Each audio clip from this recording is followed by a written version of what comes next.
Okay, friends, you probably won't hear me say this very often, but I'm glad to get back into accounting for just a tiny bit. We're going to talk about journals, which aren't too complicated on the face of it, but there are some pitfalls that I've found people have run into that I want you to be able to avoid. So let's get into it. Journals are kind of like accounts, only on a different level. Accounts group journal items. Journals group journal entries. If you've been in accounting for a while and you've ever had the blessing or curse of doing manual accounting, you'll be familiar with the concept of subsidiary ledgers.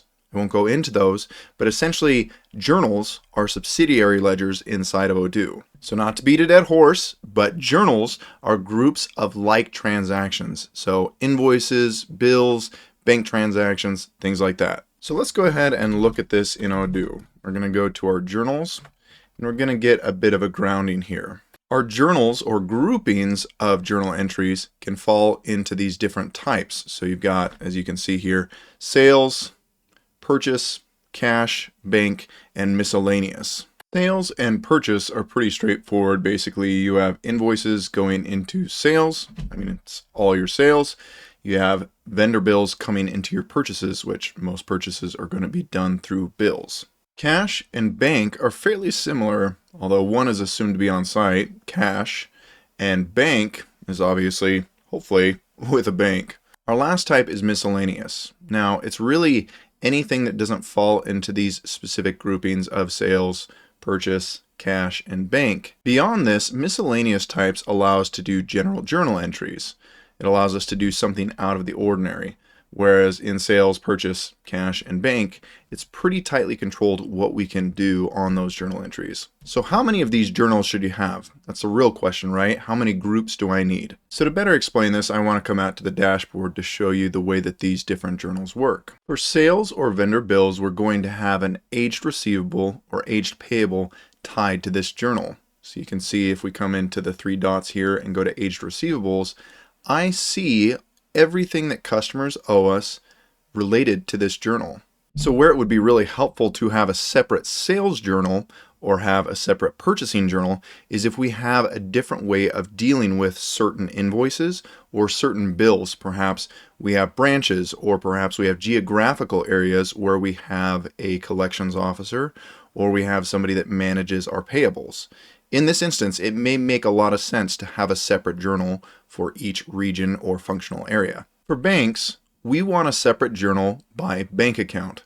We don't want to group on any other level. We want to be able to tie out our bank statements on a monthly basis, and we do that by having a separate journal for each bank account.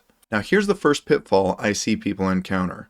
When you go into ODOO and you set up a merchant processor, that is to say a credit card processor or ACH processor, someone that receives money for you, you don't want to create a separate bank account for that. It just doesn't make sense. So most merchant processors basically over the course of a couple days send you your money automatically. There is no balance at the end of the month that you're tying out to. So really, it's only going to create more work for you and your team if you create a separate journal for a merchant processor. So don't do that. Make sure it flows straight into the bank account where your merchant processor funds you. For our next type, cash, we want this to be any group of cash that we have. So for some companies, especially if you have a storefront, you're going to have vault cash. Or for other companies, you have petty cash. You would want to have a separate journal for each of these. You would not want to group them together. Lastly, for miscellaneous journals, you want to keep these to a minimum. You'll see that some of these miscellaneous journals, if we go back and look at this, you'll see that some are automatically created. That's just the way that it works. Inside of ODOO, you may install a module and it'll create a journal for you.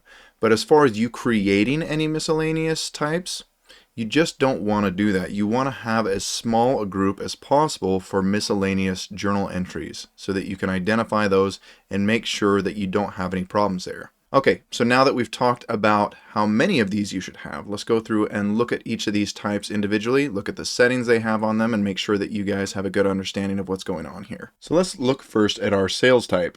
So we have a default income account, which is saying if we don't have an income account set and we need one, this is going to be the default. It's going to come in.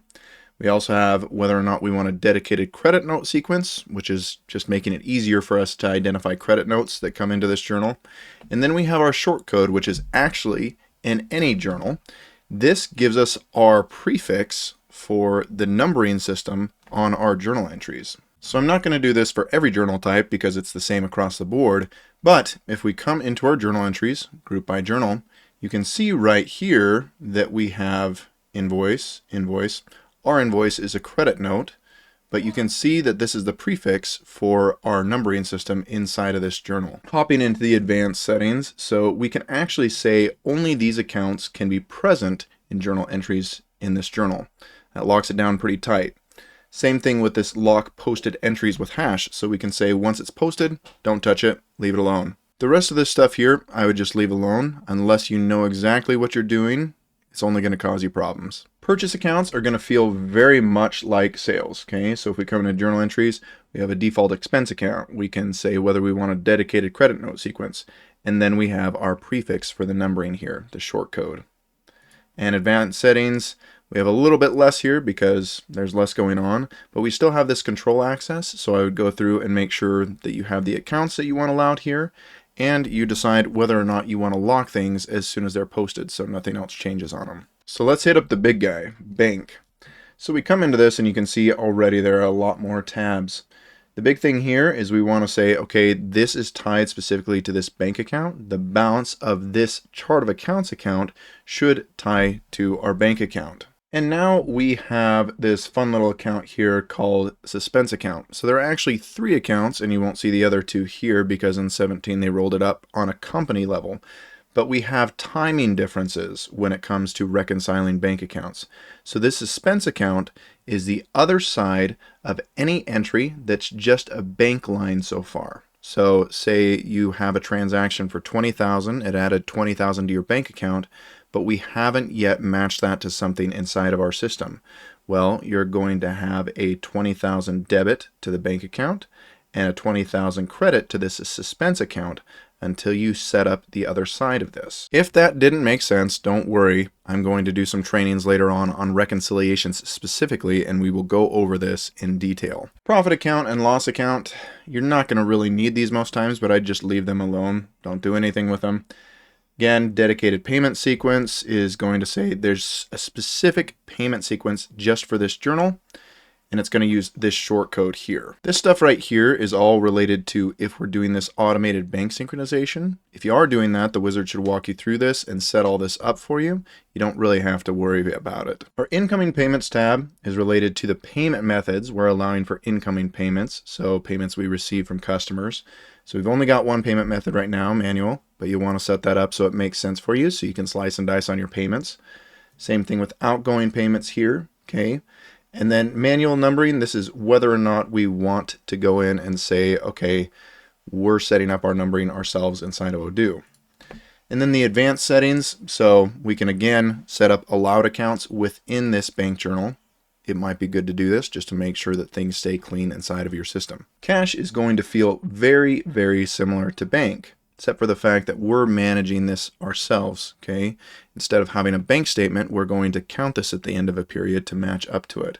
But again, you have your cash account here, okay, which is the account that our balance should match to on our chart of accounts, on our balance sheet, okay? We have a suspense account, we have a profit and loss account in case we have, cash differences that we can't explain. Then we come in and we have our dedicated payment sequence, again, if we want that, and our short code that gives us the prefix to this payment sequence. You also have your payment methods for incoming payment, outgoing payment, and then in advanced settings, again, we have our allowed accounts. And now we have our miscellaneous operations, which to a certain extent is the Wild West. But again, we can set a default account for this, okay? Probably not really necessary in most situations. We can set up a short code so we can identify these journal entries by their number. And then in advanced settings, we can say we only allow these accounts and we want to lock it when it's posted. So that's journals for you. A lot like accounts, but on a higher level where we're grouping by journal entry instead of journal item. Again, make sure that this works for your company. It may make sense to have more journals rather than less in certain situations, especially if you have different people controlling your AR and AP in different areas. And obviously make sure you avoid the pitfalls that I pointed out, especially when it comes to bank accounts and merchant accounts. Anyway, Hope you learned a lot from this. Next, we're going to be talking about analytic accounts, which I know a lot of people are excited about because it allows you to slice and dice your P&L, your balance sheet. It allows you to get some insights that you can't get just based off of accounts and journals. So stay tuned.